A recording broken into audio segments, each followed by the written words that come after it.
What is up, nerds? My name is Jeremy Nathaniel Akers, and I want to talk to you about my favorite liberating structure, a little guy by the name of helping heuristics. Now, helping heuristics is a little weird, huh? We have so many helping structures, huh? There's Troika Consulting, there's Wise Crowds, there's What I Need from You. Why so many ways of helping? Why? Why helping heuristics as well? Well, helping heuristics can help you address a particularly insidious vibe that happens around asking for help and giving help. Many of you nerds may be familiar with the drama triangle by what's-his-face. Drama triangle can be best summarized as the pattern of cringe, right? You've got this persecutor. Hold on. Let's start at actually the beginning. The drama triangle is all about this nerd right down here, the victim. Victims are powerless. They are at the mercy of conditions, and they are always crying out, "It's not my fault," right? It's always the conditions. It's always the environment. It's always somebody else. And around that dynamic, this dynamic of victimhood can be aggravated in two different ways. It can be aggravated by persecution, people who demand outcomes, results, things, and they have the vibe of wanting to win at any cost. They'll control, they'll beg, they'll borrow, they'll steal, they'll manipulate. And they do that by wielding a heavy hand of blame, especially. It's your fault. Now, if the persecutor aggravates victimhood with blame, the rescuer aggravates victimhood by defending. They say, "It's not your fault. Oh, you poor thing. It's not your fault." And by making that move of defense, they help to maintain the status quo, actually, right? They silence the persecutor, and they silence the victimhood, and they keep everything stable. So the drama triangle, this vibe especially around victimhood, asking for help, and people wanting and enjoying to play the role of rescuer, come in as savior, and solve other people's problems, actually keeps things the same, maintains the status quo, and it's just fucking super cringe. It's not the vibe. What is the vibe? What might we want to lean into, and what might helping heuristics help us help? Helping heuristics can help us activate the empowerment dynamic. The empowerment dynamic is based as fuck, obviously, because it leans into the vibe of creator. It's where once there was victimhood, there is the creator. And the creator just says, "Hey, I'm responsible. I'm responsible for when things go right, and, envisioning my desired outcome and moving my feet towards it. I'm also responsible when things go well, and that means I need to do something to fix them."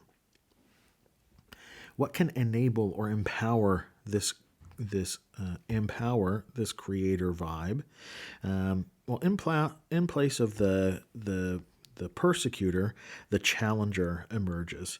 Now, challengers still have high expectations, but they do so from a space of, "Hey, you're responsible for this." It's much more neutral. It's not, "Hey, it's your fault," but it's much more like, "Hey, you're responsible, so gonna have to do something." Very matter of fact. And they point out, especially where some development may be required, right? They point out the gap between aspiration and reality. They also point out the gap between reality and competence sometimes. Like, no matter what, they're going to challenge the creator to get their shit tight, right?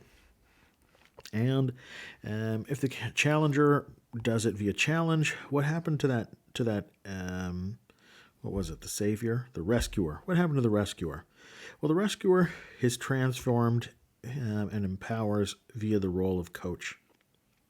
And the coach creates clarity through the process of inquiry or asking questions. "Hey, How are you responsible? Coach doesn't come in and fix things. No, no, no. Coach just holds up the mirror and says, hey, what do you got to do with it? What does, even from the space of victimhood, oh, it's not my fault. Well, hey, pause. How are you responsible, in fact, for it? Like, yeah, sure, maybe it's not your fault. There's a lot of things going on, but, what role did you play? So my point is the empower dynamic helps us to avoid this problem of asking for help and giving help and advice that can come up in these other structures. And the helping heuristics is going to help us do that by leaning into the role of coach. Now, coaching is an entire thing, like many liberating structures, like appreciative interviews, TRIZ, like what I need from you. Many liberating structures, open space technology even, many liberating structures have an incredibly deep game behind the structure. And what I mean to say by that is that the structure is a very simplified way of getting access to a world of tooling or a school of philosophy that actually has an extraordinary amount of depth, but that depth has been simplified in order to make that direction more accessible. So helping heuristics works the same way. Coaching is an entire field. It takes a lot of skill and practice to do well, but helping heuristics is going to provide some very simple tools, frameworks, guidelines to help keep you on the rails, and with very little skill and experience to still guide a very great coaching conversation by focusing on 4 to 5 helping heuristics. Heuristics are like simple rules. I don't know how to fucking explain a heuristic. Let's use an example that's not helping heuristics. In military, like, what is it? The Army, the Marines, like one of these groups of nerds have like 3 general heuristics, and that those are to keep moving, maintain radio contact, and capture the high ground. Right? You can see that those moves are very broad, very broad. They are very limited as well. There's not so much information in there, and they're very flexible, right?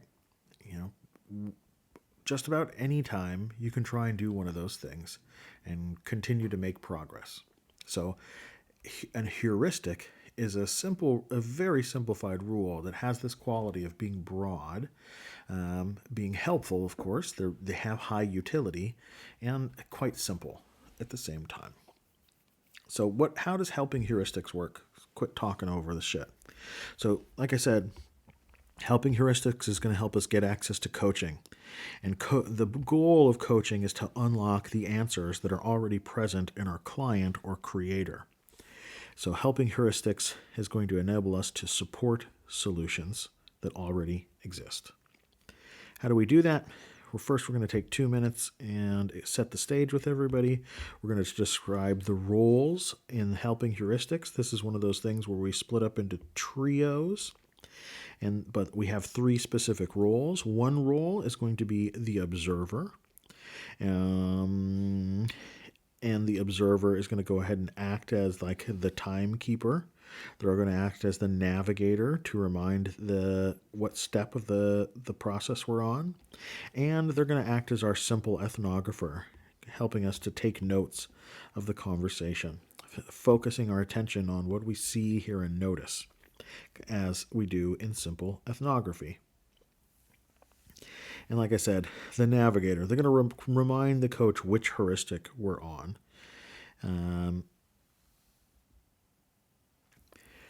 That's the role of the observer.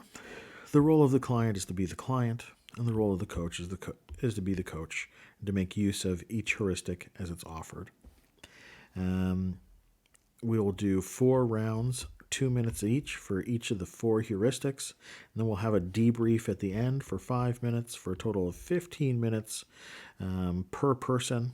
And if you wanted to give everybody a chance to be one of each roles, that'll take you about 45 minutes. So that's the setup. How do we actually go about doing the thing? Our first heuristic is quiet presence. Our first heuristic is quiet presence. And in this instance, the coach is just going to listen with their full attention as we do. Just shut the fuck up and lean into the vibe of heard, seen, respected. And just listen while the client just shares their challenge, their question, their situation. Just take 2 minutes and just listen. And if the client says, I don't have anything else to say, trust me.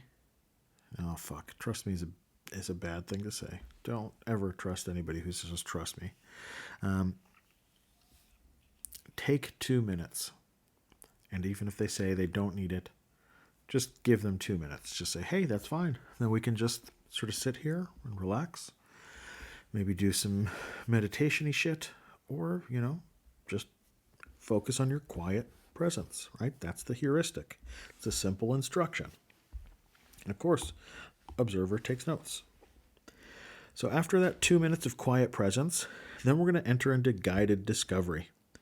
Guided discovery, the coach is then going to open up the inquiry. They're going to use questions in order to help. And they're going to help the client uncover the landscape of their challenge, right? And so the vibe is very much clarifying questions, as we would do in Troika or Wise Crowds. And, also we're going to lean into this idea around appreciative interviews to ask questions and guide inquiry. And, take advantage of the beautiful, the cleanly articulated wisdom of clean language. Once more, 2 minutes of guided discovery. What do I mean when I say clean language? I mean clean fucking language. Clean language was developed by, Grove, I think, is it? I think that was the name. I know clean language through Judy Reese. And also having read the book From Contempt to Curiosity. Clean language basically focuses on questions, inquiry only, and those questions have a particular flavor of being super helpful by virtue of their non-evaluation. My question doesn't tell you anything about me as a person. It just asks a good, clean fucking question. So, what are some of the questions? There are questions around locating. So, where's-abouts. There are questions about moving forward in time, and what happens next, and then what happens. There are questions that help us surface the attributes of our question, situation, or challenge, and is there anything else about ... And what kind of blank is that blank? What kind of blank is that blank? This helps us to identify the attributes and qualities of questions, situations, and challenges. And some questions are about moving back, right? What happens just before that? And where did that come from? And some questions are about deepening, right? They're about taking these attributes and getting a layer underneath them. That can have something to do about the person and what's that like for you. And what does that mean? What makes that important, right? You can see that these are not just attributes, but they're really getting into this topic of why. What makes this significant? And last but not least is my favorite category of questions in the whole wide world, which is around perspective, changing perspective. And what would blank like to have happen? That can be you. What would you like to have happen? What would the situation like to have happen? What would a counterpart or a different stakeholder, a person, like to have happen? That shifts our perspective from our normal first-person perspective to take on a third person, perhaps. And what's the relationship between blank and blank, right? What's the relationship between that and this? That, again, helps us leave our normal sort of position and shift our perspective to look at it from the perspective of this object. And where could blank come from? Where could blank come from, right? This is just a perspective thing, right? What's possible? What could make that thing that you want actually happen? Also in the category of perspective changers, can blank happen? Can that happen? Actually, can it happen? Well, yeah, maybe, I don't know. But just ask the question, can that happen? And last but not least, what needs to happen for this? What needs to happen in order for that to happen, right? So these are some examples of my very favorite clean language questions, and fucking use them. That's all I can say. So why, especially when you're in this process of guided discovery, you can grab these clean language questions and you can form your whole sort of line of inquiry out of these questions.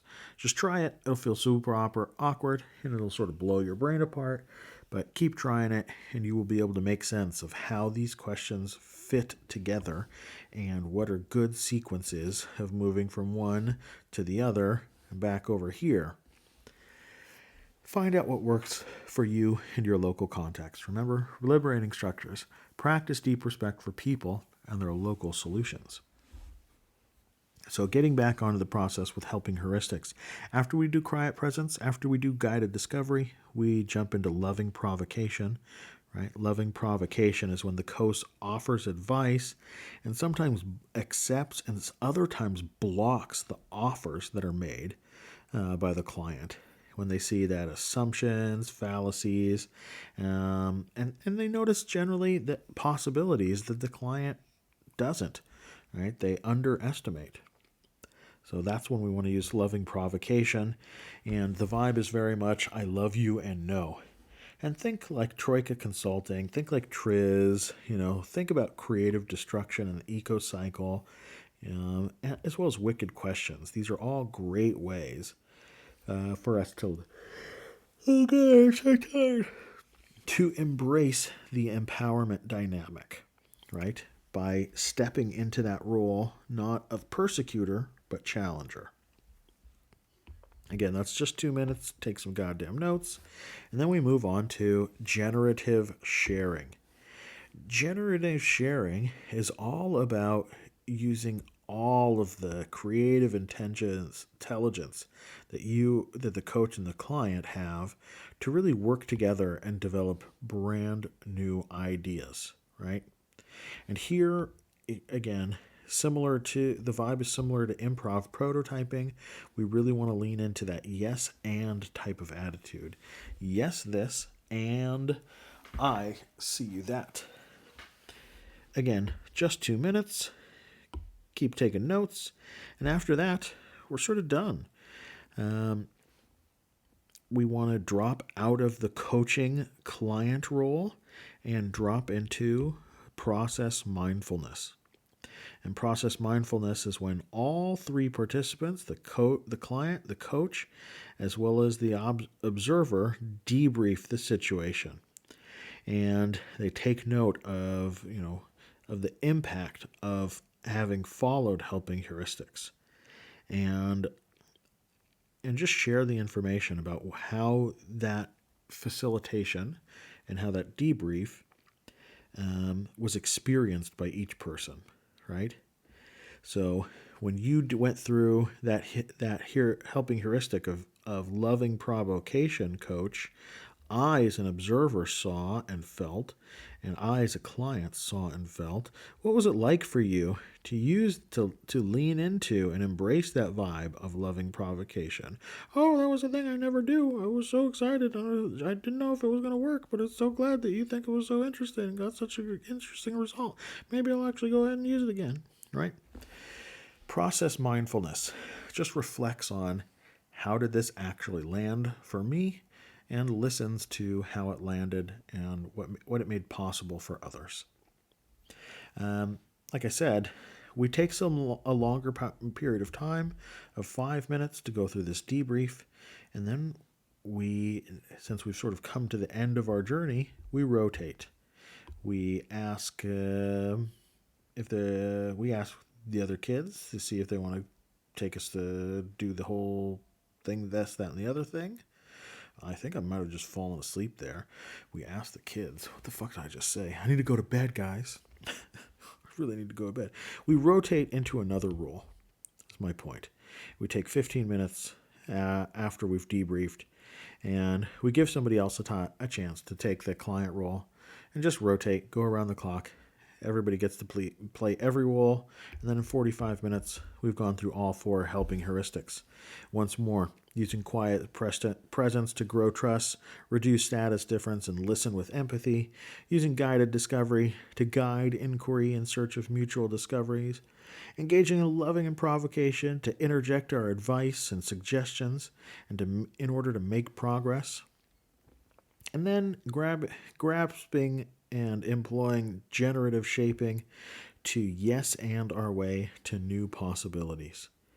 And then wrapping up with process mindfulness, deepening our awareness of what makes the difference, of what a difference the vibe makes. These are our helping heuristics.